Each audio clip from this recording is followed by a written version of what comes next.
A third country in a row, Cuba, has accepted Bitcoin and other cryptocurrencies as a legal tender. But El Salvador is facing protests in which a Bitcoin machine was set on fire. Oh no. Come on. Hey folks, it's V. Hello there. Hello. Did you think that a decentralized cryptocurrency, completely independent of central banks, the International Monetary Fund, and the governments, would become a legal tender in a country without any problems? No? Well, then you were right. During the Cold War between 1950 and 1980, there was a geopolitical theory called the domino theory, which posited that if one country in a region came under the influence of communism, then the surrounding countries would follow in a domino effect.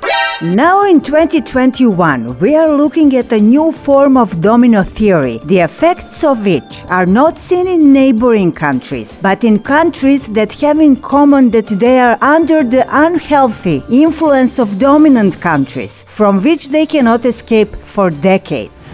So, El Salvador broke the ice by adopting Bitcoin and in that way, in a domino effect, pushed other countries to do the same.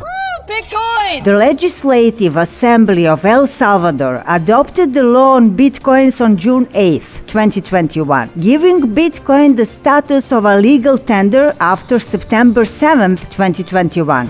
On September 8th, the Ukrainian parliament passed a law that legalized and regulated Bitcoin in the country. Then, on September 14th, Resolution 215 of 2021, issued by the Banco Central de Cuba, the country's central bank, has recognized cryptocurrencies like Bitcoin as an official means of payment. Exactly. Wow! The dominoes are falling fast. But politics is dirty. That's right. As for the opposition political parties, the parties in power never do anything good. What? Nay. Actually? Never. Thus, the opposition in El Salvador used this situation with Bitcoin to organize protests in an attempt to overthrow the president of El Salvador, accusing him of using authoritarian means to tighten his grip on power. Some protesters set fire to a Bitcoin machine, Boy. while others held signs reading Bukele Dictator. The demonstrators gathered in the capital San Salvador carrying posters with the words "No to Bitcoin." On the other hand, Cubans seem to be very satisfied with the legalization of cryptocurrencies.